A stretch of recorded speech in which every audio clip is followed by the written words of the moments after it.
Town Hall Academy, episode 43. If you want to put yourself in the top 20% of just about anything, just read a book and you're already there because people aren't doing it, which is kind of crazy, but it is what it is.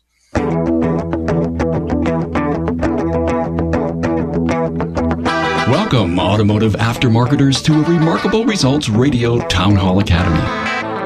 Listen to learn just one thing from today's episode on your journey to remarkable results.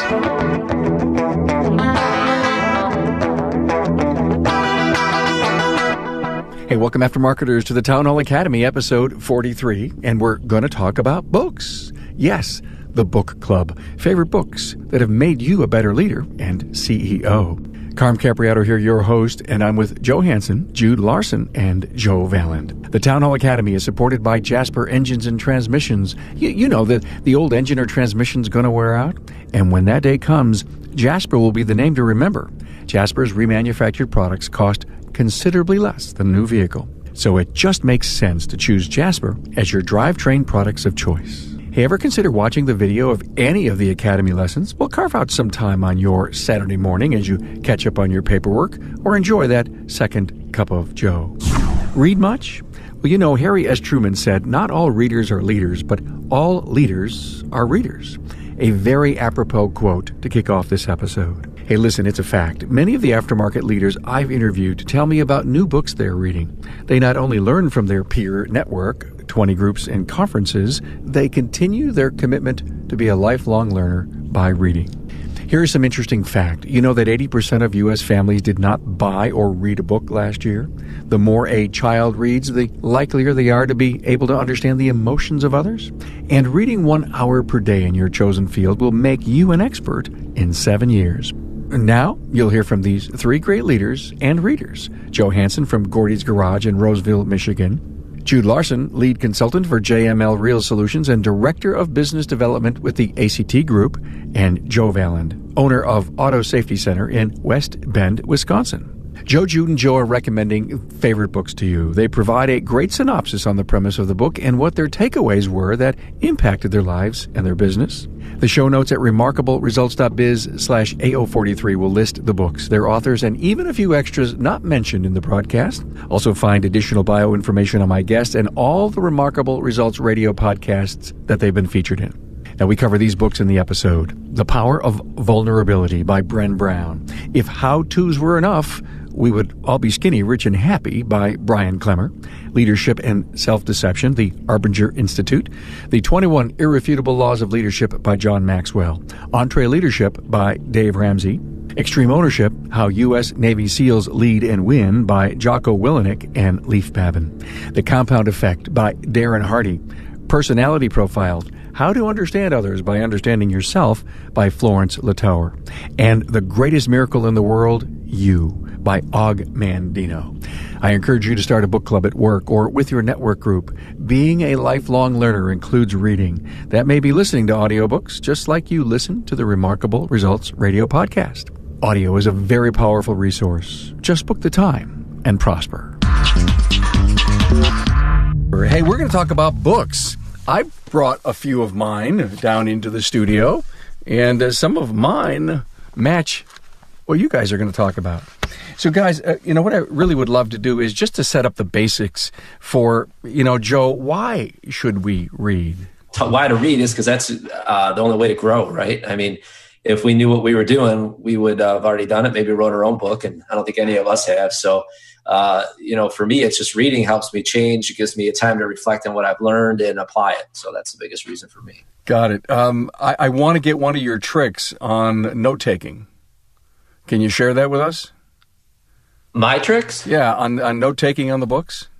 Well, I listen to them. If I'm listening to them, I'll sit there with my laptop and take notes at the same time. But if I'm reading it, I do the same thing. I take pictures of the pages and put them in there. So if that's what you're referring to. Cool. Well, it kind of is, but I have a trick to share. Jude, any pointers on why reading? There's really not a lot of better other ways. And especially if you think about ROI, I mean, what does a book cost nowadays? You go on Amazon or you can find a book for $3 that could, do something with free shipping, even, especially on Black Friday. So yeah, so it's information, things that people have processed, and like I said before we came on live, if you want to put yourself in the top 20% of just about anything, just read a book and you're already there because people aren't doing it, which is kind of crazy, but it is what it is. You echo that, Joe V? You bet. Reading books, anything that we're not that familiar with, it's a good opportunity to learn and grow our knowledge. And it's kind of that feeling of, I'm not really adequate here and I need to improve and learn. And books are a great way to do that. I think, Jude is 100% right. What's your ROI on a book? And I remember just getting started in reading, looking at used books on Amazon and spending $2 or $3. And yeah, they would take 2-3 weeks to get there, but I mean, it's cheap. And if we want to talk about note taking, one of the tips that I have, or I use personally for note taking, is using Google Keep. I know that's been mentioned here on the podcast before. I started when I would read, would just be writing down in the book page numbers and highlighting. Well, then you got to cart all those books with you wherever you go. Using Google Keep, I can just take that information, put it in there. It's on my smartphone. It's on my computer at work. I can go back to it. And that's just been a really great way for me to save those nuggets and then be able to go back and review them. And then you sort each note by, is it on leadership? Is it on, hiring? Is it on personal growth?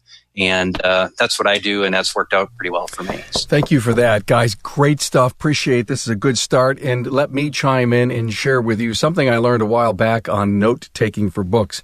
And I love the Keep. I like Evernote as far as a great, repository for ideas. And I use Evernote in the business. I mean, there isn't anything that I see that I don't put into Evernote, but I was never able to move into the book side with note-taking. So let me show you. This is a great book. Love this book, Culture That Rocks. Know the author, by the way.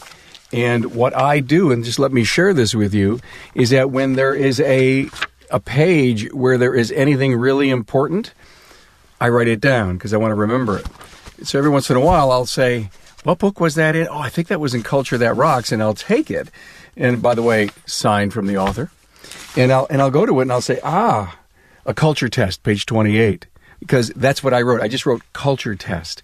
So I wanted to go back and do some research on what this book gave me. Succinct page number, a couple of words takes me right back to the page. No matter if you highlight it or not, it's awfully tough to go back and find out exactly where you are, and then I may just do a quick underline of the passage that I was looking at. So it's something I learned from another author, and I can't remember who he was, from an author. Well, hey, thanks so much for a great preamble here. Let's just jump right into it. We're each going to go, you guys are going to go back and forth on some books. I may chime in on occasion. And Joe Hansen, let's start with you. What's your first book? The book that I have that's really helped me a lot is called The Compound Effect by Darren Hardy. And the reason that there's a lot of reasons I like this book, but perhaps one of the biggest is that he made his money on his own with these principles that he's teaching in the book. And I always like to make sure that who I'm listening to, right? I want to make sure that they've actually done what they're writing about. It's not just talk or books that are created from reading other books, but this person's actually made a huge amount of money. He has the book, the magazine called Success, and it's a fantastic magazine to read. It's all on successful people. But some of the things that I've learned in the book and how I've applied them. Number one is that he explains here there's nothing new under the sun, right? And that's so true, because it's like, how many times do we try to come up with a new creative way to run our business or a new creative way to do whatever it is? And really, we're just doing the same things. We're just using a different technique, but the principles are always the same. So anytime I'm trying to do something in the business, I always think to myself, am I trying to reinvent the wheel here, or am I just going about it a different way? Because there's no new way to invent a new principle. So I don't want to get off track. The other thing is that he's talking about in this book that I really, really like is that he says, it's not about doing 5,000 things right. It's about doing the right things 5,000 times. And that hit me because I'm trying to think, man, it can get so overwhelming. I know it's probably the same for you guys. It's so overwhelming to think of all the things that we do every day to run these small businesses. And we got employees, we got vendors, we got customers, technology and the changes that are going on. It's just like, holy cow, I've got to focus on just a few things. So that for me, I sat down one day and I said, there's got to be things that I have to focus on, that I have to do well, and then just put other stuff and expect other people to do what they do. So I created, it's called an exec T block I created. So I got my 5 or 6 things that I do every single morning. Actually, I keep it on the wall. And I got my 5 or 6 things that I do every single morning based on every day and how long it should take me. And then I knock through that every single day. And those are like the foundational things that if I do those things right, I know I'm going to maybe not have a great day, but I'll have a productive day. I'll be getting ahead if I do these things and focus on them. One other aspect that I got out of the book is he's talking about that if you're not as good at something as somebody else, you just have to work 3-4 times harder than those other people to get it done, right? There's no excuses. It's all about personal responsibility and making it happen. So for me, I have to be really good at building a team here because I am not a mechanic. I'm not a technician. I can't go out there and produce. So if that doesn't work out there, I'm in trouble. I don't have a business. So I make sure that I number one, don't micromanage people, because he talks about the personal responsibility. Do not micromanage. Put the training out there. Let the people apply themselves to the training. Let them do their job. And then at that point, be really good at building a good, strong culture. That's what I got as a real big, I don't know what you call it. Takeaway. I have to make that happen. It's a takeaway, exactly. A takeaway, you felt personal responsibility to that piece in the book. Exactly. Thank you for that. And so I work 3 times harder at building my team than probably the next guy, because a lot of the guys around me, they're good technicians. They're great business owners, but I'm not a technician. So I really have to go after that and make that happen. And lastly, with this book that I really, really like is that we took this book and had the guys in the shop read it, right? Our advisors, and they went through and did a book report, if you will, like a accountability report using the book. And it was amazing that, one of the guys hadn't read a book in, I don't know, a long time, right? And he was just telling me yesterday, because I told him I was doing this, and he said he remembers this book, and he remembers every week filling out his goals and what he was going to change, because it's called the compound effect. Little changes every day create a compound effect later, right? And he said there's a lot of things, not so much at work, which I noticed the things at work that he's changed, but even in his personal home life that he's changed, that this book has completely given him a better look in how to make changes in his life. So that's probably one of the biggest takeaways, because it's affecting these guys here, which is awesome. So yeah, Compound Effect by Darren Hardy. That's a great book. I think one of the great points that Joe brought up was it's not only about the business, it's about the personal. Oh, yeah. In almost every book that you can read, right? It's part of the culture, right? I mean, it's not all business here. We want to know how our guys are doing, making sure they're doing well at home, all that stuff. There's no like, we're at work here and that's personal life here. It all, for a good culture. I mean, we're friends. We're with each other 8-10 hours a day, with them more than my family a lot of times, right? Except my dad, he's here. So, but other than that, right? We want to make sure that we're building everybody up. So at least giving them the opportunity to.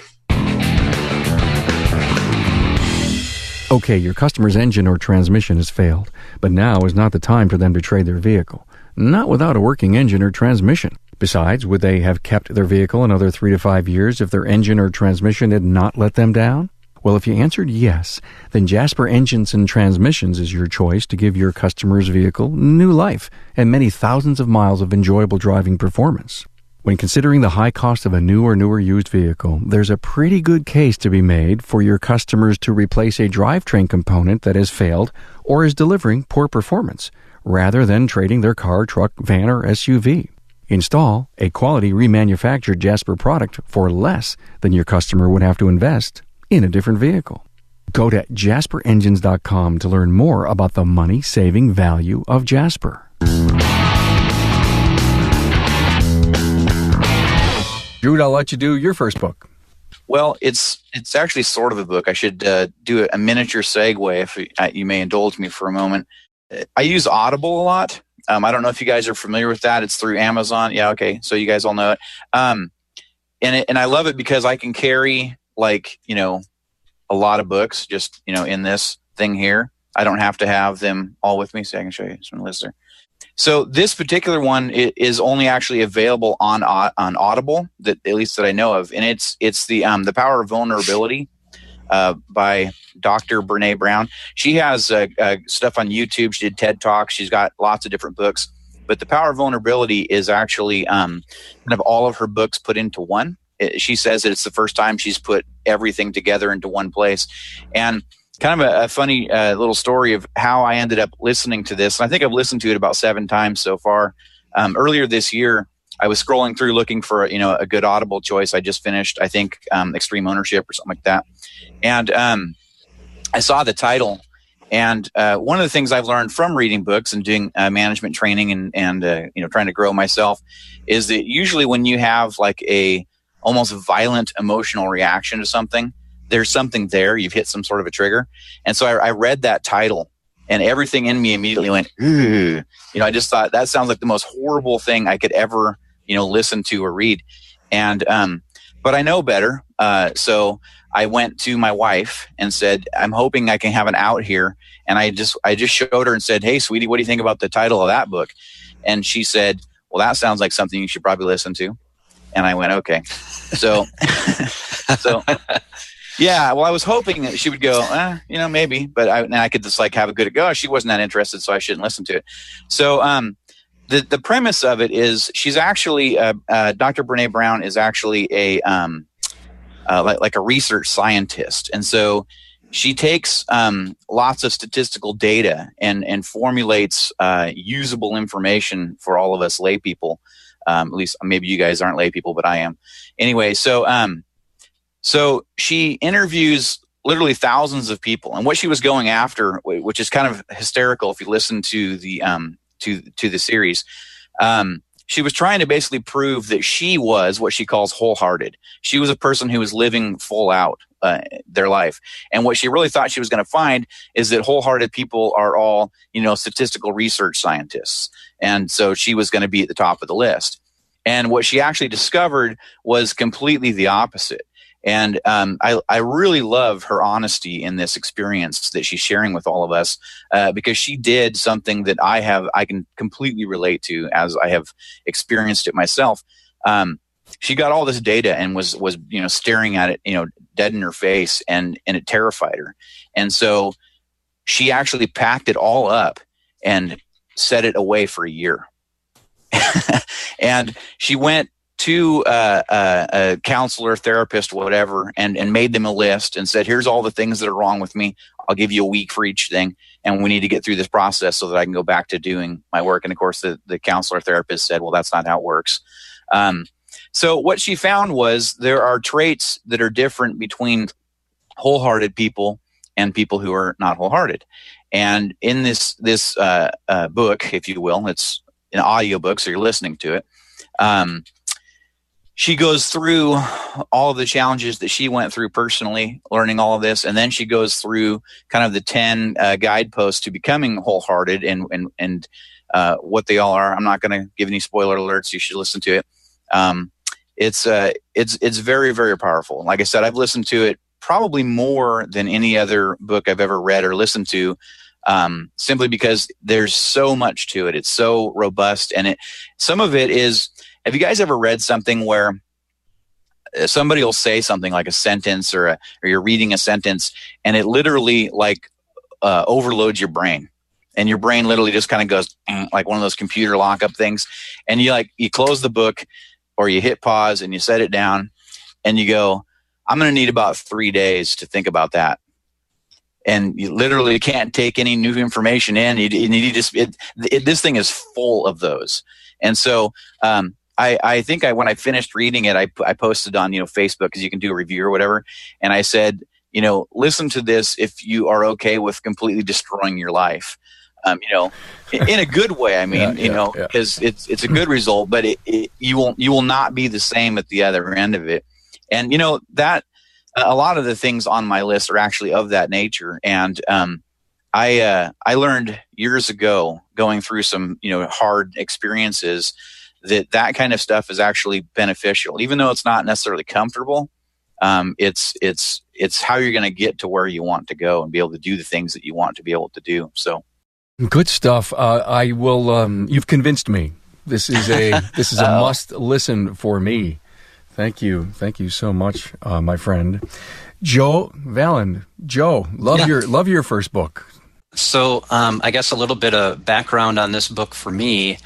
Summer of 2012, I got invited to attend a Christian businessmen's group. They normally meet like monthly, and it's kind of like a 20 group, but this is men from all different industries. And this is my first experience going to one of these, and it was in north central Wisconsin, so about a 4.5 hour drive for me.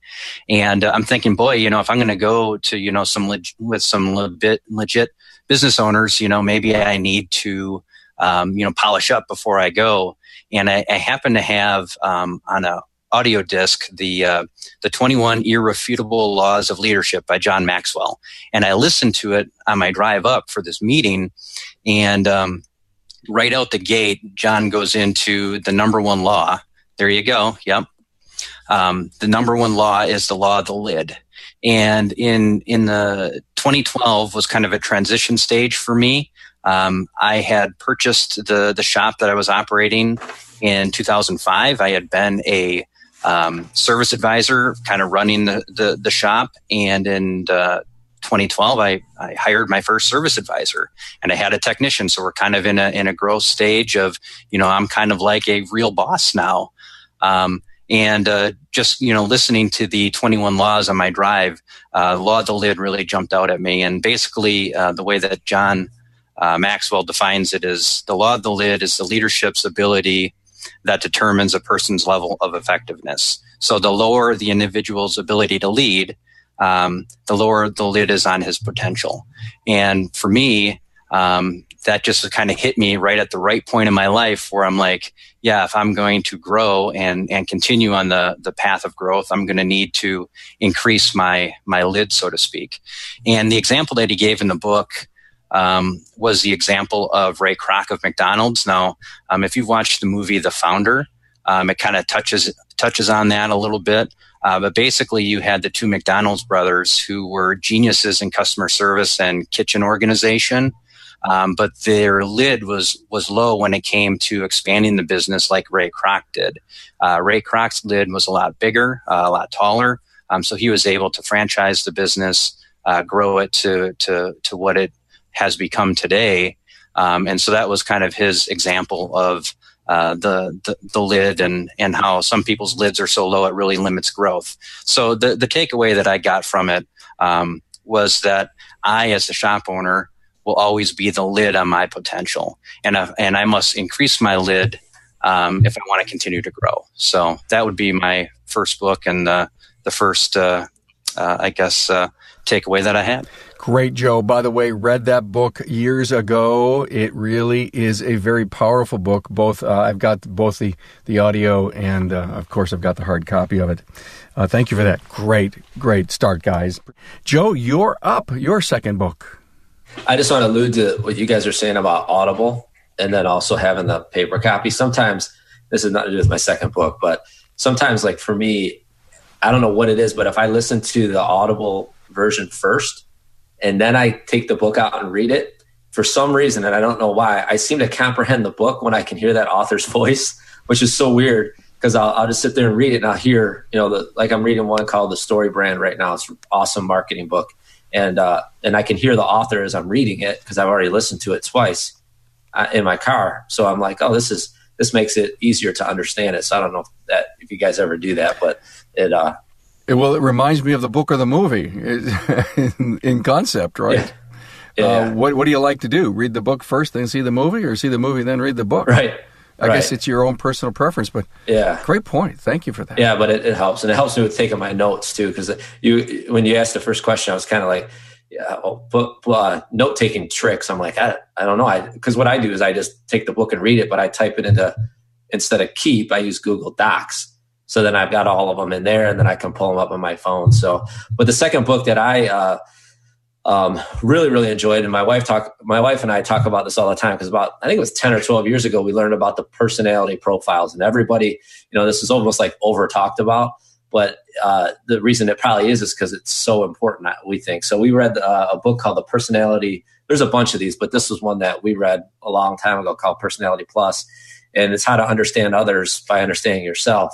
And, so there's so many examples that we could use with this, but for my wife and I, we just think, man, I don't know how the heck we'd even be married if we didn't know this information, because we're complete polar opposites. I'm a D type or A type, depending on which book you read, right? And she's a complete S. So we're completely opposite. So like when we talk, we're like, if there's any friction or conflict, her tendency is to close down and be quiet and be stubborn. And my tendency is like, let's fight, right? Like verbally, not fight, but let's talk this thing out.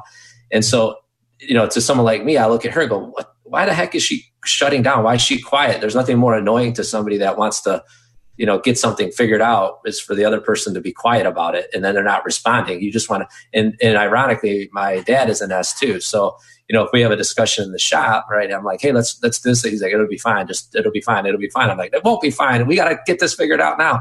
So, knowing this though now, knowing this information, it's like, well, that's just how they are. The S is someone who's very cautious, quiet. They don't like conflict. The D is someone who likes to be, I guess, push the limit, if you will, and bold and daring and going all the time. Well, those two, if you don't know that about each other, it's going to be complete tension, and you're going to think your spouse doesn't like you, or you don't like your spouse. It's just going to be fighting. But knowing that, like now, I know that if my wife, if there's something that's a conflict and she's a little bit quiet, I just know to let it be. Let her work it out, and then she'll talk. And she knows the same with me. And she knows if she brings something up, I'm going to want to let's figure this out right now. So she knows that about me too. So we just look and we go, man, we absolutely don't know how we'd be married happily without knowing this information. And then when we translate that into the shop, right? So I said that I'm real big on culture.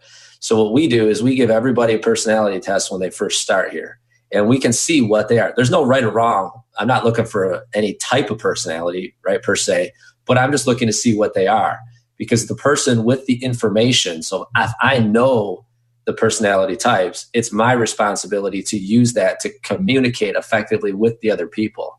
And by no means, according to the book and according from just having it, running the business, is that by no means is anybody's personality an excuse of why they cannot do something. So if somebody is a C type, a detail type, and we ask them to go talk to a customer and smile, that doesn't mean that they can't do that because they're a C type, right?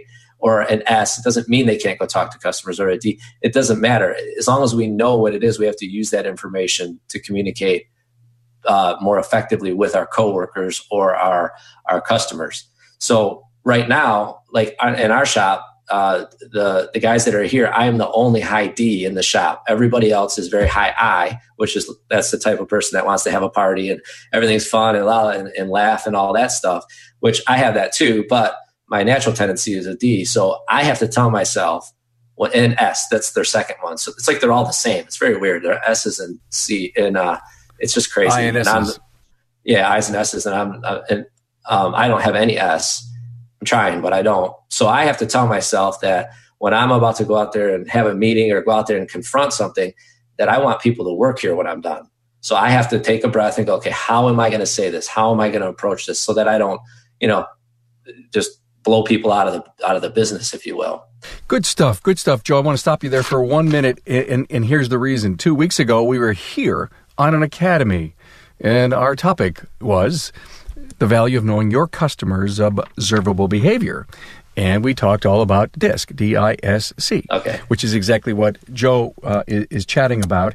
And your point is so well taken about the interplay inside the company, in the team, and in family.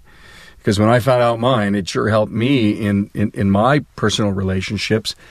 And there is so much value in being able to determine what your customer who just walked in the door, or customer that you've had for life, what their observable behaviors are, because you never want to have your discussion with them. You want to have their discussion with them based on their, if you will, as you said, personality type. So I want to encourage everyone, because Joe was talking about D, I, S, and C, and people they're scratching their head. What the heck is that? That's to get them to read the book. That's why I didn't explain it. I'm with you, but I'll just obviously, because I'm in the sales too, I'll promote the episode.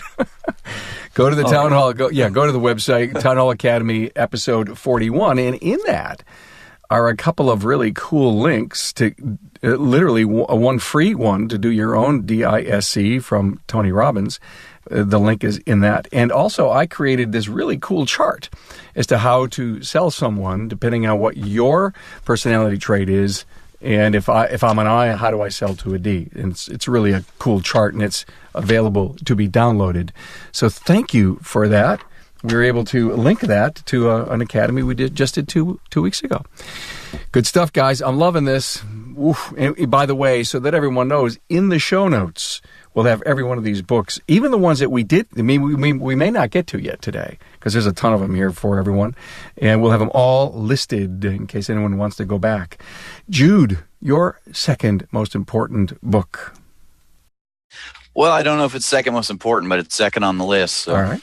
We'll go for it. Sure. By the way, it may have been a rumor, but I heard because we're doing book club that Oprah was going to drop by later. Is that true? She is, yes. Okay. She's in the green room. Excellent. Excellent. So one other note about Audible, too. I'm going to give away a free trick here. If you go into your Audible thing, and I believe you can even do this on the Remarkable Results app, when you're playing something, you can actually change the speed of it. So I can listen to, if you will, a 6-hour book in 4 hours. Now, you can adjust that speed up or down depending on what you're comfortable with, because obviously you don't want to go so fast you're not retaining anything. But you can actually get through more books faster if you do that. And I do that a lot when I'm traveling or driving or whatever.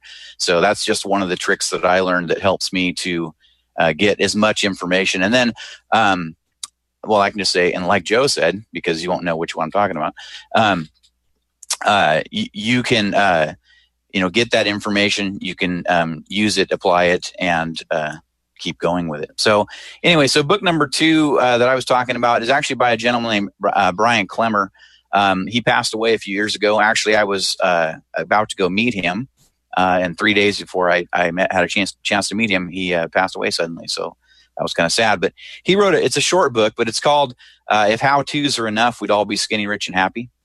And this book probably is one of the big initial impacting books on me when I kind of started really making some big changes in the way I was looking at life and what I was doing. And what it talks about is mindsets or programs, or there's a million different names. He refers to them in sunglasses, just the way you look at things in life. And getting kind of stuck or hung up in those old habits and the way we see things. The example he uses is if you're born wearing a certain color of sunglasses, you've had them your entire life. You don't even know that you're wearing them. If you look at someone wearing a white shirt, for example, and you're wearing green sunglasses, to you that shirt will be green. Everyone else may notice that it's actually white. You could even get into arguments with people, and you're saying, no, it's green. They're saying, no, it's white. You're going back and forth. They can yell at you. They can tell you every day. They can do whatever they want. But as long as you're still wearing those green sunglasses, you're never going to be able to see that shirt is white. And so it talks about how do we become detectives kind of in our own world, and find where we have these programs running. Because if you get into the details of it, it's actually, brain science, the neural pathways that run from, stimulus response, that kind of thing. Those get programmed in, like hardwired. They can actually see them now inside the brain. We have so much advanced technology. And when those are running, we don't even necessarily know that they are. They estimate we have some 1,500 words a minute running through our brain, and we're only aware of maybe 10% of them. And I think that's being pretty generous. So then it's, well, what's the other 90% of the words that are running through my head saying and doing? And if you some of it is good stuff, like you get in your car at night and you drive home and you wake up kind of in the driveway, right? You're just like, oh, I'm home. And you don't even remember the drive. So some of the words that we're going through were, stop sign, yield, merge left, that kind of stuff. And so your subconscious is driving the car home basically.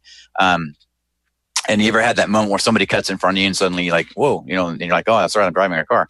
And that's how kind of our brain works. So anyway, so when you have other programs that are running in there, though, not just the drive the car home at night program, but a program that maybe somebody, impressionable in your youth told you that you weren't good enough, there's all sorts of things that could happen. For example, somebody could say something to you when you're young enough and it becomes a habit or a pattern or a program or sunglasses that, that's why when I read the title of the first book that I talked about, The Power of Vulnerability, the word vulnerability, I wasn't worried about the word power or the or of. It was the word vulnerability that made me have a violent internal reaction of, oh, that does not sound like something I want to, get involved in. So that, to me, that's why I said I knew the difference was because of the study of this book, is I knew that because I was having that little or physical reaction that I needed to do something about it. And so I went for backup and asked my wife, which worked out well. So it's all about figuring out how to recognize when we run into one of those patterns. When we've done the same thing over and over and over again, and we're in the same place and we don't like that place isn't serving. We have the goals we've written down. We have all those things in front of us, and yet we still don't have it. There's still some sort of a blockade. Well, doing the work, the internal work, which is hard work. It's the best ROI you'll ever get. I think it was Warren Buffett that said that the best ROI you'll ever get is working on yourself, because our capacity and our abilities are far beyond any tool you can buy. Anyway, so if you work on that stuff, that's how you really, really make huge changes in your life to where you can get past the things that are kind of hanging you up. And there's just all sorts of stories of people going through stuff like that. And whether it's a business thing or relationship or any other aspect of life, it makes a huge difference when you can recognize those things. And I've written classes around this subject and help people through that experience, live in front of a group, which is, I'm more blown away, I think, than anybody in the class when it's happening, because I'm standing in the front going, wow, this is like real right now. And how am I the guy who's up here facilitating this, because I feel like I should be in the audience nodding my head along with everybody else. So that's book number 2 for me. I love what you just said. You helped, you took the book and created some seminars to help facilitate change. Yeah, it's important stuff. Joe Vallon, number 2. Is Entree Leadership, Dave Ramsey. Let's see it. Yep, there you go. Look at that. Spitting image. This is a great book. Oh, man. This is definitely one of those big impactful books for my business and my career. Oh, yeah. This is an early read that I had when I was still marking up my book with highlighters and red pens. And I don't really have a whole lot of the notes in this book on my Google Keep, but nonetheless, this book, it was kind of hard to pick one topic that meant the most to me. One of the takeaways from here is budgeting, debt, coming up with pay plans. This is a great book for pay plans. But I think really what it boiled down as I was thinking about what had the biggest impact on me was in the book, he says, don't confuse having a position with leadership. So having children doesn't make you a good parent. It only means you had sex, and that's it. So when I bought my shop, I was immediately the boss. And boss is a position. It's not necessarily a leader. And so the book kind of walked me through, the difference between a boss and a leader. And obviously I want to grow my leadership skills. And so the book was valuable for that. So one of the distinctions that it makes is that bosses have employees and leaders have teammates. So I like to refer to my people that work for me as teammates because they are important to the success of our business, and their input is valuable. They see things with a different colored lens, I guess, than I see things. So it would be wise of me to listen and see where they're coming from. Another thing in the book that it talked about that I got a lot from was the leader's ability to get change happening in an organization. So as a boss, they would just come in and they would just order around and say, you do this, you do this, you do this, and using that authority to try to inspire change, where a leader is going to use the power of persuasion. He's going to get everybody lined up and say, this is the direction we're going and this is why. And in the book, they use a term like pulling the rope. A leader pulls the rope. A boss pushes the rope. Obviously, if you're pulling a rope, it works a lot better than trying to push a rope. And you pulled the rope by explaining the why behind what you do. So I guess the way that can flesh out for me as a shop owner is I need to take the time to explain the why behind a change that we're trying to make. So an example would be, why do we need to ask every client for an email address? Why do we need to do that? Or why do we need to ask every new client that comes in or maybe even calls us on the phone, how did you find out about us? Well, the answer for that question is pretty easy, because we're spending money on marketing and we want to be able to determine what's giving us a return on those marketing dollars. When you start explaining it that way, they can say, oh yeah, well, that kind of makes sense. Why do we do a digital vehicle inspection and why is the most important part? So that would be my number 2 book, would be EntreLeadership. It's a wealth of information. I just touched on one of the parts that spoke the most to me, but if you're going to get one book, get that one. I agree with you, Joe. Thank you so much. This was I couldn't put it down book, and I'll share with you, I never always read the book from beginning to end. Sometimes I don't. And yeah, I think we're all going to sit here and say, okay, Carm, thanks for being vulnerable and telling us. And so let me tell you, this was one of those beginning to ends. We just talked about personality traits. We just talked about DISC. He talks about it in this book, by the way. Okay.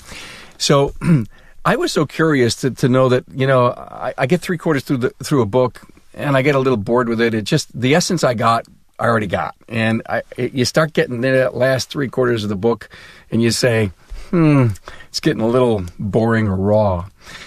And I was wondering if it was just me and maybe I didn't have the patience or the ability to, see that last page go over. So when I did an interview with Tom Ziegler, of course, Zig Ziglar's son, who runs the Ziegler Corp, and Barry Barrett, episode 220, I asked him as an author and, the head of Ziegler about what he's reading. He's sitting at his couch at home and he's got all these books next to him. And I said, well, how do you do this? It's in the episode. You have to hear it. And he goes, I'm at different stages of every book, depending on when I get up in the morning, what I really want to complete and what was interesting to me, what's going on in my world. I may take a book and then consume it for 3 or 4 days and then put it down again. I said, do you read them all? He goes, no. And I almost felt relieved to find out that true confessions. Here's an author who's telling me that no, he sometimes doesn't get through them all because he just got out of the book what he needed. So I had to put that on record, everyone. Hey, this is going great. I appreciate the great detail, and I'm sure our audience is going to just love what we're doing. Joe, another book? Joe Hansen? Yeah. So the third book that I had written down was the Greatest Miracle in the World by Og Mandino. And I think this is probably a less popular book nowadays, but there was a guy that I still know, but probably about 5 or 6 years back, he had said that his favorite, and he's very successful, not just financially, but his family is. So I was like, that I look up to him. So he said his favorite book in the world was this book, The Greatest Miracle in the World. And I thought, okay, that would be pretty cool. It sounds pretty exciting. And I started reading it, and honestly, it's like, gosh, this book is weird. It doesn't, it's like a story, and I don't like storybooks. I like, just give me how to apply this stuff. Give me factual. I'm not into like, it's almost like it's a D. What? Yeah, I'm not. That's not my thing. But I finished the book, right? And it turns out it's probably the most important book that I ever read, because the greatest miracle in the world. Obviously, you know who that is. It's you, right? And when you get to the end of the book, there's a memorandum in there, and it's from God, right? And so when that same guy that recommended the book, he said, you always got to remember that if you build the person, they can go build a business, but you can't have a person that's not wholesome or a person that has figured themselves out. They're not capable of long-term success, because they'll fail somewhere along the line, whether it's they'll make moral decision mistakes or financial mistakes. They're going to make big mistakes. Not that we're not going to anyway, but he said, you just have such a bigger chance with, and this isn't the author, I'm talking about the person who recommended this. It's just, you gotta build yourself up first in order to properly build up your business. And so in the book, it's talking about, well, stepping back a little bit, sometimes when we're in business or just life in general, you just start wondering, can I do this? Is it possible? Am I capable? Do I deserve that? Is it, do I have the skill set to learn in order to be successful, to take care of my family, to take care of my, my teammates at the shop, to just succeed, right? You start doubting yourself. Well, and then when you read this book and you're like, well, how can that be that I could fail? How could it be that I'm not capable, because I was created by God. So this will be weird to some people. So that's why I'm saying this. And so when you look in there and you're reading this book and it says that there's 23 chromosomes in your body, hundreds of thousands of thousands of genes within each, and he could have created 300,000 billion human beings, but he created you, right? So when you read this and you're like, yeah, that's crazy. That's a miracle, right? And then you start thinking of of what, are we capable of running an auto repair business? Are you kidding me? Of course I am. I mean, look at that. How could I not, right? And then when you start saying, to start doubting yourself, and I started realizing, for me to doubt, right, of what I'm capable of doing in with my family or the shop, that's almost unfaithful, right? Because I was just told that I can do it, and I was created for something huge. So that's helped me to not to do a couple things that I wrote down, not to compare myself to others, right? I still do it, but I try not to, right? Because when I compare myself to somebody else that might be succeeding faster than I want to and in a certain area, then I'm likely to make hasty decisions and try to take shortcuts and be tempted, right, by the wrong thing. So not comparing myself helps me there. And then the other is to not doubt the principles that work, right? Because the principles are created, and I was created to follow those principles, to not doubt the principles, stay the course, and just do what I know I should be doing, right? So and what does that mean? That means that even when something could be easy to not do truthfully, like at a shop, to do it the right way, no matter what, just do it and just go on faith that it's the right way. So those are just a few things that I got out of that book. But the biggest thing is that we have to, for me, I realize I have to work on myself, and I have to, when I get stressed or I get overwhelmed, I have to take a step back and go, you know what, I got this. I can handle this. I was created for this. This is possible. And it tells me so right here. So I just got to go back and read that and believe that. So, and again, that might sound a little odd or a little different to some people, but man, it doesn't. It makes a lot of sense, Joe, and it works for you, and that's all that matters, really. Right. It's all that matters. Good stuff. Thank you. So get the book and read it, even if you don't like storybooks. Get the book. It's a storybook. It's a storybook. Get it now. This is going great. I love it. Not all readers are leaders, but all leaders are readers. From Harry S. Truman. Jude, and then Joe. We're going to end up the Academy. We'll do Jude and then Joe. Jude, give me your next book. So first, I got to touch on Joe's. I got to buy that book now. That was just an amazing. I mean, there's actually several on here now that I'm like going, oh, I don't have that one, and several that I do, obviously. But yeah, that sounds like a great book. So I'll be getting that. So the one I want to talk about next is it's called Leadership and Self-Deception, and it's by the Arbinger Institute. It is also a story. Sorry, Joe, but it's an interesting story in that it follows the life of a gentleman who has been hired onto a new company, executive level, and kind of the mindsets that he brought with him. And this company has a very specific culture that they've built. And they spend a couple of days, they actually pull him out of production, out of the stuff that he normally is doing, getting done, trying to prove himself in those first, 30 days, whatever. And they spend an entire couple days, the leadership of this company, going over these principles with him. And so I'll summarize, but you really do need to read the book. It's one that I work with my clients and all of my team at my shop we've gone through this. And so everybody will use a phrase like, oh, he's in the box, or are you in the box, or I'm in the box, or that kind of thing. And what that means is self-deception means that it comes when we do something that we don't believe we should be doing. So we have a thought. I'll just use an example from the book. You get on an airplane. Maybe you guys have experienced this. I know I have. I will be vulnerable, and I will admit that. You sit down in your seat, right? And some of them, they don't have the reserved seating. It's like, it's the cattle car. You're just kind of fighting for whatever seats are open, right? So you sit down, and there's an open seat next to you, and people are coming down the aisle, and you just, one of those days where you just don't feel like having a conversation, right? You just want to sit, and you just want to either you want to read or you want to nap or whatever it is. But what you don't want to do is have a conversation and fight, elbows for the armrest, right?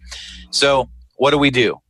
And the guy telling the story explains the exact same thing. If I'll admit I've done it. I'm sure you guys haven't. You're probably much nicer than I am. But you make yourself really big, right? You just kind of lean over a bit. You don't make eye contact with anybody coming by in the aisle. You're just like this, and you put your briefcase there maybe, or you got your newspaper open. So you're doing whatever you can to make it obvious that it's going to be uncomfortable for them to try to invade your space that you've just claimed, right? It's like animal kingdom stuff going on. So the example they give is in that scenario.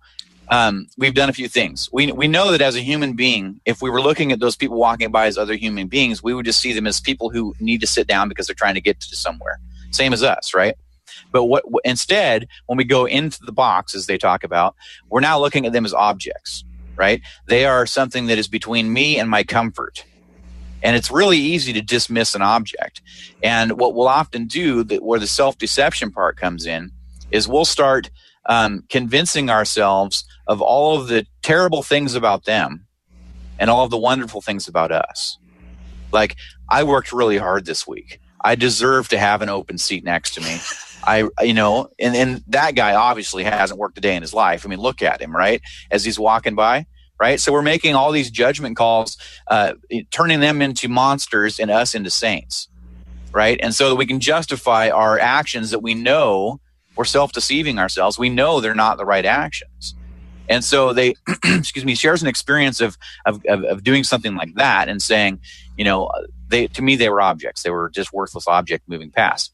And then he shares another example where he gets on a plane with his wife, and they're the last ones on the plane, which I've done that as well with my wife. And so talk about different personalities, right? So anyway, so they're getting on a plane. There's no two seats left next to each other. There's one in the back and one in the front. The wife is really nervous about flying. She doesn't want to sit by herself. And so, they're in a situation where they're trying to figure out what to do.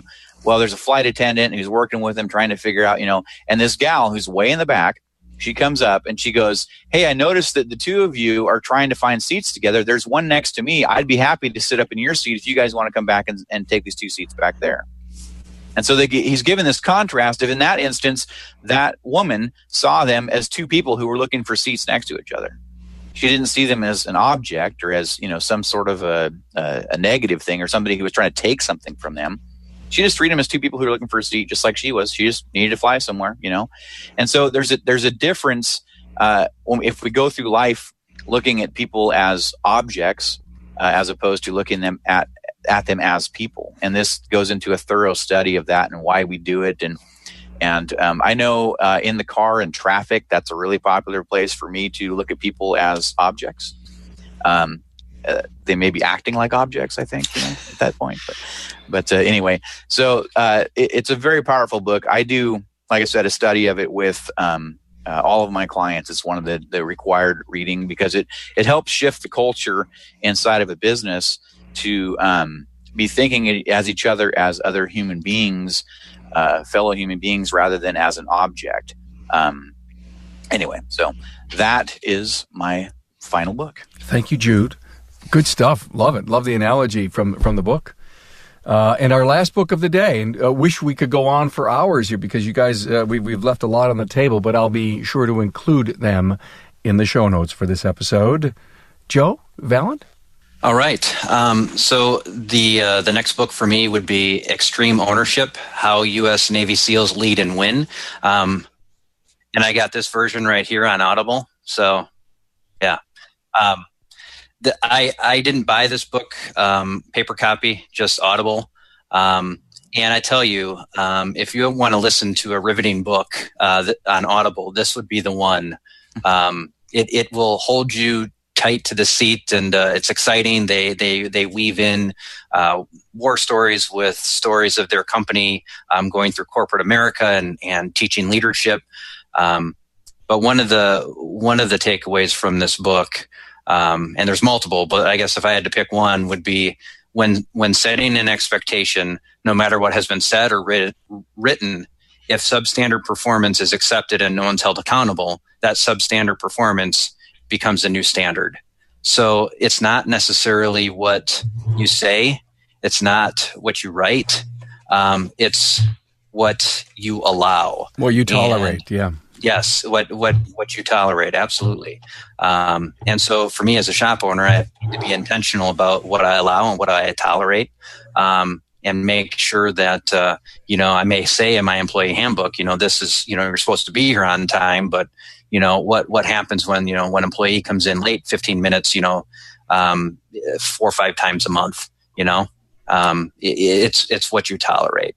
It's a really good book. It's read on the Audible version by the authors, and they have that riveting Navy SEAL voice that will just invoke fear in your heart, and you're like, oh my gosh. So it's a great book. I would strongly recommend it. It's a great listen, and I'm assuming it's a great read too. I love this book myself. It would take the ultimate responsibility of your actions, and great examples of how people were shirking their responsibilities and blaming others for ultimately something that lands on your shoulders and in your lap, and that it's okay. The book says, hey, it's okay to accept full responsibility and get it done. It's okay to tell someone, I goofed. It was something I learned a long time ago, is to admit that you're really human and you're vulnerable and that you actually did make a mistake. Usually the recovery for that, mentally on your part and with your client, your customer, your friend, is a lot easier by accepting extreme ownership.